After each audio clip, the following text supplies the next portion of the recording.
네, 제가 학생 때 많이 들었던 말이 있습니다.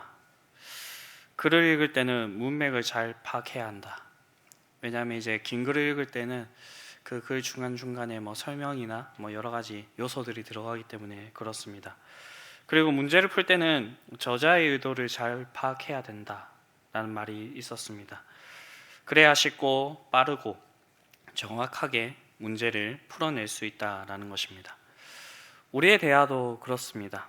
대화를 할 때 상대방이 무엇을 이야기하는지 우리가 잘 파악해야지 서로 이제 엉뚱한 얘기 안 하고 심지어는 싸우지 않고 그렇게 대화를 원활하게 잘 이어갈 수가 있습니다. 정말로 다행인 것은 하나님께서는 우리에게 자신에 대해서 알려주실 때, 이 세상에 있었던 일들에 대해서 알려주실 때에 누구라도 알기 쉽게 정말 명료하게 성경을 통해서 우리에게 하시고자 하는 바를 말씀해 주셨습니다. 물론 이제 저희가 성경을 읽다 보면 모르는 것도 많고 어려운 것도 있습니다.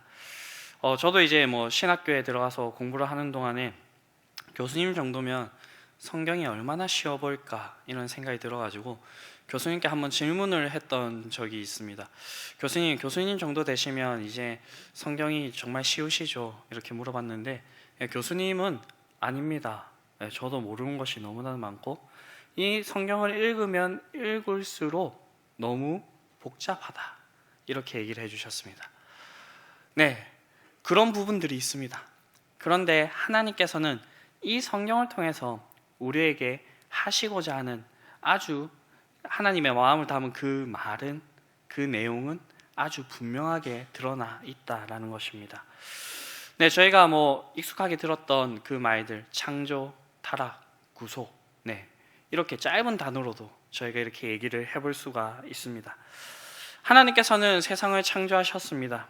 이 처음의 창조는 아주 선했습니다. 하나님께서 보시고 좋더라, 심히 좋더라 이렇게 말씀하실 정도로 아주 아름다웠습니다. 그런데 인간의 범죄로 인하여서 모든 것이 깨어지게 되었습니다.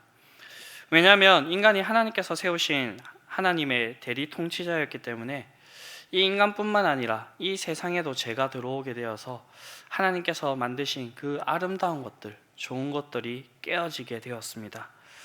죄의 결과는 하나님께서 아담과 하와에게 말씀하셨듯이 정령 죽으리라 라고 하는 그 말이 이루어져서 우리에게 사망이, 죽음이 들어오게 되었습니다.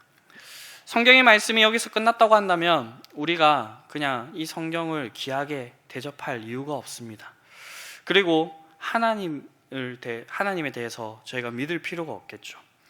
성경은 여기서 이야기를 그치는 것이 아니라 계속해서 하나님께서 이 죄 가운데서 인간을 어떻게 구원하셨고 인도하시는지를 알려주고 있습니다. 그렇다면 하나님께서는 왜 이렇게 하시는 것일까요?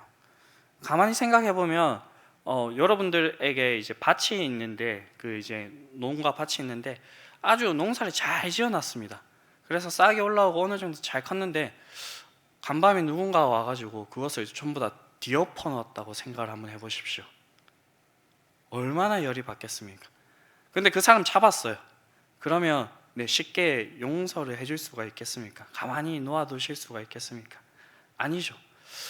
하나님 입장에서 보면 하나님께서 만드신 이 세상 만물을 인간의 범죄함으로 인해서 모든 것들을 망쳐놓았습니다.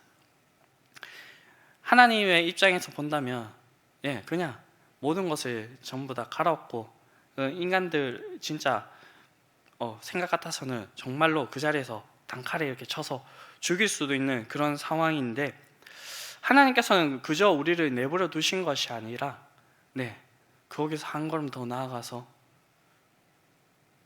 우리의 죄를 어떻게든 용서해 주시기 위해서 그렇게 노력하고 계신다라는 것입니다. 그 이유를 성경에서 하나님께서 세상을 사랑하셨기 때문이라 라고 그렇게 말씀하고 있습니다. 하나님께서는 우리를 사랑하십니다. 마치 부모가 자신의 사랑하는 자녀가 죽음의 길로 가는데 그저 두고 볼 수만 없어서 그 자녀를 때려서라도 아니면 억지로 끌고 와서라도 그렇게 바른 길로 가게 하는 그러한 모습과 비교해 볼 수가 있을 것입니다. 물론 하나님께서 하시는 그 일들을 우리 모두가 이해할 수는 없습니다. 한때 이제 학생에게 이런 질문을 들었던 적이 있습니다. 아담과 하와에게 벌을 주셨으면 다시 에덴 동산에서 살게 하시면 되지, 왜 하나님께서는 그 좋은 환경에서 이 아담과 하와를 이렇게 쫓아내셨냐? 그냥 하나님께서 아담과 하와를 버리신 것이 아니냐? 이렇게 질문을 한 친구가 있었습니다. 성경을 조금만 더 읽어봤으면 그 답에 대해서 알 수가 있었을 건데 그렇지 못한 것 같았습니다. 하나님께서는 동산 중앙에 선악과만을 심어 놓은 것이 아니었습니다. 그렇죠. 성경을 잘 읽어보게 되면 그 옆에 생명나무도 함께 심어 놓았음을 우리가 알 수가 있습니다. 성경을 보게 되면 그 옆에 있는 생명나무의 실과를 따먹고 그들이 죄인인 상태로 영원히 살까봐 하나님께서는 아담과 하와를 추방하셨고, 그리고 그곳으로 가는 길에 두루도는 불칼과 그룹을 세우셔가지고 그 길을 막으셨다라고 그렇게 얘기를 하고 있습니다. 하나님께서 추방하실 때에 그들을 얼마나 생각하셨는지는 지난주에 저희가 서민영 목사님 통해서 그림을 봤죠.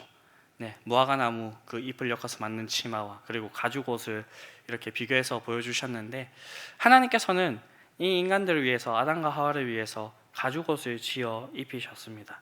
아니, 그 전으로 돌아가도 하나님께서 이 아담과 하와에 대해서 얼마나 생각하고 있으셨는지 드러나는 구절을 말씀이 있으셨습니다. 그것이 창세기 3장 15절에 나오게 되는데, 내가 너로 여자와 원수가 되게 하고 내 후손도 여자의 후손과 원수가 되게 하리니 여자의 후손은 내 머리를 상하게 할 것이요 너는 그의 발 뒤꿈치를 상하게 할 것이라 라는 말씀을 주셨습니다. 학자들은 이것을 원시복음이라고 부르는데, 예수님이 여자의 후손을 통하여 오셔서 우리를 구원해 주시겠다는 그러한 말씀입니다. 하나님께서는 이 약속을 이루기 위해서 이 아담과 하와를 지켜주시고 보호하시겠다라는 그런 말씀이셨습니다. 이처럼 하나님께서는 아담과 하와 그들을 이용하셔서 그들의 후손을 통하여서 일하시기를 원하셨습니다. 그런데 죄는 이것을 가만히 두고 보고 있지 않았죠. 아담과 하와 이후에 나오는 그 이야기, 저희가 너무나 잘 알고 있듯이 가인과 아벨의 이야기가 나옵니다. 가인은 동생 아벨을 돌로 쳐서 죽이게 됩니다. 이렇게 되니까 하나님을 경외하는 그 씨가 끊기게 되는 것이죠. 그래서 하나님께서는 셋이라고 하는 새로운 아들을 아담과 하와에게 주십니다. 창세기를 보면 계보, 즉 족보라는 것이 아주 많이 나옵니다. 그런데 그 족보를 보면 굳이 우리가 알아야 하나? 이런 이제 생각이 드는 그런 족보들도 나옵니다. 가인의 족보, 이스마엘의 족보, 얼마 전에 저희가 새벽기도 때 살펴봤던 에서의 족보, 그런 것이 나옵니다. 설교를 해야 되는데 이 본문이 걸린다면 이것을 어떻게 설명을 해야 될까, 설교를 해야 될까 막 이렇게 막 고민이 되는 그러한 내용들인데, 하나님께서 이러한 내용을 실으신 이유는 무엇일까요? 그것은 하나님께서 자신의 이제 이루고자 하는 하나님을 경외하는 자들, 그 족보, 아담의 족보, 이삭의 족보, 야곱의 족보와 대조하시면서 이들은 결국 이 세상 가운데서 세상과 함께 더불어 살아가다가 조용히 잊혀지고 사라지지만, 하나님께서 선택하신 자들, 그리고 하나님을 경외하는 자들은 어떻게 그 명맥이 이어지는지를 대조해서 우리에게 보여주기 위함입니다. 하나님께서는 우리를 사랑하십니다. 그렇기 때문에 우리의 죄악이 있더라도 오래 참으시며 우리가 돌아오기를 간절히 바라십니다. 그런데 그렇게 돌아오지 않았을 때 하나님께서 마냥 참으시는 분이실까요? 그렇지 않습니다. 우리가 사랑의 하나님에 대해서 얘기를 하면서 또 성경에서 아주 분명히 드러나는 하나님의 다른 한 모습은 바로 공의의 하나님입니다. 그렇기 때문에 창세기 7장에 이렇게 올라오게 되면 저희가 너무나도 잘 알고 있는 사건 하나가 벌어지게 됩니다. 그것은 바로 노아의 홍수 사건입니다. 노아의 홍수가 일어났던 그 시대를 성경이 어떻게 표현하고 있냐면 창세기 6장 5절과 12절이 잘 나오고 있는데요. 제가 읽어드리면 여호와께서 사람의 죄악이 세상에 가득함과 그의 마음으로 생각하는 모든 계획이 항상 악할 뿐임을 보시고 하나님이 보신즉 땅이 부패하였으니 이는 땅에서 모든 혈육 있는 자의 행위가 부패함이었더라 라고 그렇게 얘기를 하고 있습니다. 네, 한마디로 얘기하면 온 땅에 악이 가득하게 찼다라는 것입니다. 그렇기 때문에 하나님께서는 더 이상 참으실 수가 없으셨습니다. 그래서 노아의 때에 노아를 통하여서 방주를 만들게 하시고 노아의 가족과 그리고 하나님께서 노아의 곁으로 불러들인 그 모든 생물들 말고는 모두 다 이 땅에서 쓸어버리셨습니다. 하나님께서 악으로 가득 찬 이 세상을 정화하신 것입니다. 네, 저녁에 좀 이제 더러운 얘기가 될 수가 있겠는데 이런 얘기를 해서 죄송합니다. 제가 어릴 때 외갓집 가는 것을 정말 싫어했습니다. 네, 혹시 이유를 짐작하시는 분이 계실까요? 외갓집 하면 떠오르는 푸세식 화장실이 있었습니다. 아니 푸세식 화장실밖에 없었습니다, 외갓집에. 그래서 한번 외갓집에 오랜만에 가게 되면 3박 4일, 4박 5일 이렇게 있는데 화장실을 어떻게 해결할 수가 없어서 정말 가기 싫었습니다. 아직도 기억이 선명한데 그 나무 판자로 된 그 사이로 떨어질 것 같고요. 그 구더기 같은 게 기어다니고 똥에 앉았을 것 같은 이제 벌레가 앉아 있으면 제게 와서 붙는데 너무 싫었습니다. 그래서 이제 제가 작은 거는 이제 그 큰 나무가 있어가지고 큰 나무 뒤에 가서 이렇게 했는데 한 4박 5일 정도 되면 이제 큰 걸 이제 참을 수 없어서 이제 가야 되는 그런 이제 대참사가 일어나곤 했는데 너무 싫었습니다. 근데 그 푸세식 화장실 이제 마침 시기가 맞아가지고 그 푸른 걸 봤습니다. 그 푸세식 화장실은 가득 차게 되면 그것을 퍼내야 되죠. 그리고 이렇게 물을 뿌리고 이래서 청소를 해야 되죠. 근데 이 푸세식 화장실이 가득 찼다고 해서 그 화장실을 폐쇄하거나 갈아엎거나 그런 가정들은 없었습니다. 제가 이제 5살 때 기억 때 그렇게 싫었는데 고등학교 때까지 그 푸세식 화장실이 존재한 거 보니까 차면 이렇게 갈아엎거나 하는 그런 구조는 아니었던 것 같습니다. 노아의 홍수 사건도 그렇습니다. 악으로 가득 찬 세상을 하나님께서 정화하셨습니다. 깨끗하게 하셨습니다. 여기서 주목해 볼 것은 하나님께서 모두를 멸하신 것이 아니라라는 것입니다. 하나님께서는 노아와 노아의 가정과 방주에 탄 그 생물들은 보존하게 하셨습니다. 하나님께서 노아를 사용하신 그 이유가 무엇이었을까요? 6장을 보게 되면 노아는 하나님께 은혜를 입었더라. 노아는 당대의 의인이요 당대의 완전한 자라. 그는 하나님과 동행한 사람이었으며 하나님의 명령을 다 준행하는 자라고 그렇게 얘기를 하고 있습니다.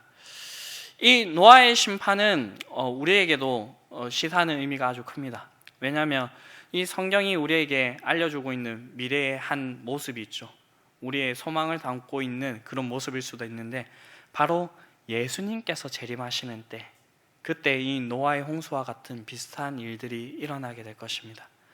그때는 예수님께서 심판주가 되셔서 온 세상을 심판하시고 천국에 갈 자들과 아니면 하나님께서 예배 놓으신 그 지옥에 갈 자들을 이렇게 가르고 그리고 그 천국 문을 방주문을 닫으셨던 것 같이 친히 닫으실 것이기 때문입니다. 그렇다면 우리는 이것을 위해서 어떻게 살아야겠습니까? 노아와 같이 하나님의 말씀을 듣고 준행하며 하나님과 함께 동행하는 삶을 살아야 됩니다. 오늘 신약에 와서는 조금 더 분명하게 밝혀졌죠. 우리의 유일한 모범이 되시며 길과 진리와 생명이 되신 그 예수님을 따라서 살아가는 것입니다. 그런데 여기 저보다 이제 신앙생활도 더 오래 하시고 이렇게 이 세상 속에서 살아보셨지만 이것이 쉬운 일일까요? 결코 쉽지가 않습니다. 노아의 때만 봐도 그렇습니다. 노아가 하나님의 말씀대로 이게 비도 내리지 않는 그 이제 맑은 날에 막 방주를 만들고 있을 때 세상 사람들이 어떻게 했을까요? 네, 노아를 조롱하고 비웃었겠죠. 네, 오늘날도 그렇습니다. 우리가 살아가는 세상과 우리가 다른 방식으로 살아가야 될 때도 있고요. 그리고 우리가 다른 길을 제시해야 될 때가 있을 수가 있습니다.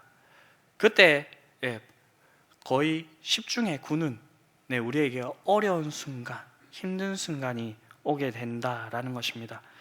특히 오늘과 같은 이때에 교회에 나와서 예배를 드리는 것만으로 막 비난을 받을 만한 그러한 일이 되어버렸습니다. 그럼에도 불구하고 우리는 이 좁은 길을 걸어가야 합니다. 왜냐하면 이 길만이 바른 길이며 하나님의 약속이 있는 그러한 길이기 때문입니다. 어렵고 힘들 때마다 우리의 소망을 기억하며 하나님께서 세상 모두를 구원하신 것이 아니라 하나님의 사람 노아를 구원하셨다는 그 사실을 우리가 기억하면서 나아가야 될 것입니다. 하나님께서는 당대 의인 노아를 통하여서 다시 시작하셨습니다. 하나님께서는 다시 시작하는 노아의 가족에게 언약을 세우시고 있습니다. 이 언약을 통하여서 이 노아와 함께하고 있는 그 모든 생물들은 다시는 물론은 심판하시지 않으시겠다라는 이런 언약을 주시고 그 언약의 증표로 이 무지개를 주시게 됩니다. 그런데 성경의 역사들을 이렇게 쭉 저희가 역사를 이제 잘 아니까 보게 되면 어떠한 일이 벌어질까요? 이 사람들이 하나님께서 약속을 세워주신 그 하나님과 함께 행복하게 오래오래 살았더라 이렇게 됩니까? 아니죠. 그 뒤에 이어지는 그 사건들을 보게 되면 바벨탑 사건부터 시작해서 인간들이 다시 하나님 앞에 범죄하는 그러한 일들이 일어나게 됩니다. 그렇기 때문에 하나님께서는 끊임없이 찾아오셔서 약속해 주시고 언약을 맺어 주셨습니다. 노아에게는 무지개 언약을, 아브라함에게는 햇불 언약을, 다윗에게는 소금 언약을 이렇게 계속해서 찾아오셔서 그 언약에 대해서 상기시켜 주시며 언약을 맺어 주셨습니다. 네, 이 언약을 우리는 기억하고 잘 지켜야 됩니다. 근데 이제 제가 어릴 때 친구 중에도 있었고 저희 중등부 학생들 중에서도 이런 말을 하는 친구들이 있다고요.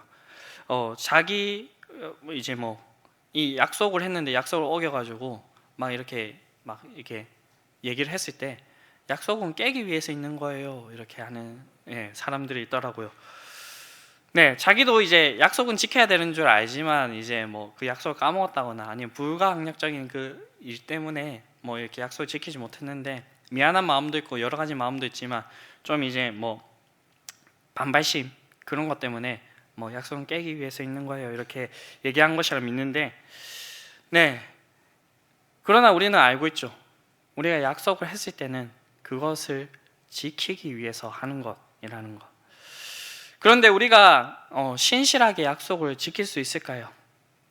하나님께서 우리에게 맺어주신 그 언약을 우리가 항상 신실하게 지키면서 살아갈 수 있을까요?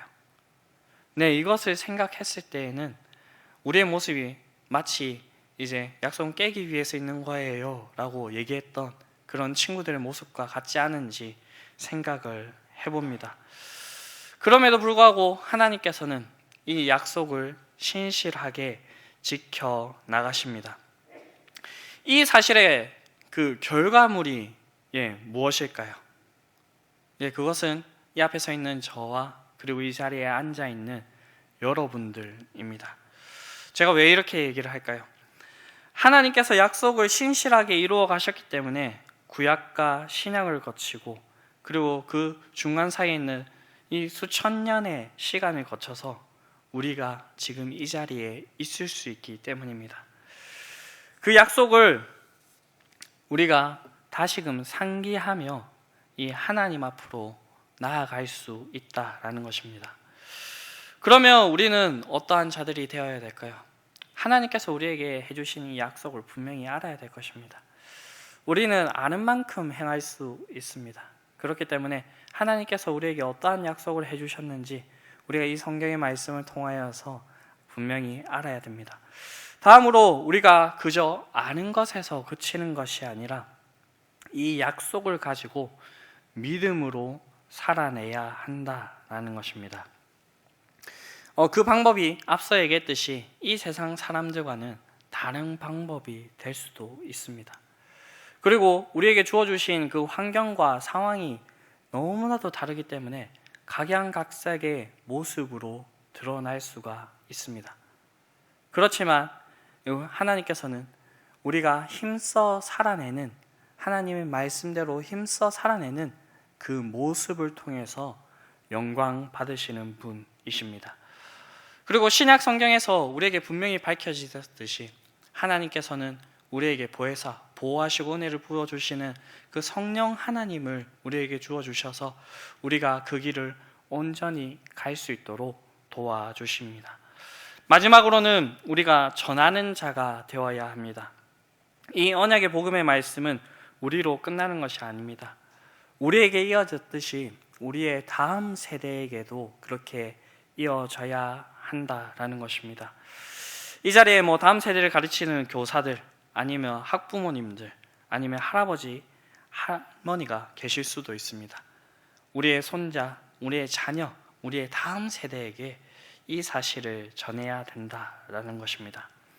하나님께서는 자신을 신뢰하고 잘 알고 있는 의인인 노아를 통하여서 모든 생물들을 보존하셨고 그와 다시 언약을 맺어서 정화한 하나님 나라를 다시해서 세워나가고 있으십니다.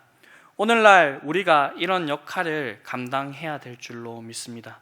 그리고 이런 우리가 모여있는 우리 서울시민교회와 우리 공동체가 이러한 역할을 감당해야 될 줄로 믿습니다. 그래서 우리와 함께한 그 주변에 있는 그 모든 생물들이 우리를 통하여서 하나님의 언약의 복들을 온전히 누릴 수 있게 되는 그러한 역사들이 있게 되기를 간절히 바랍니다. 제가 잠시 기도하도록 하겠습니다.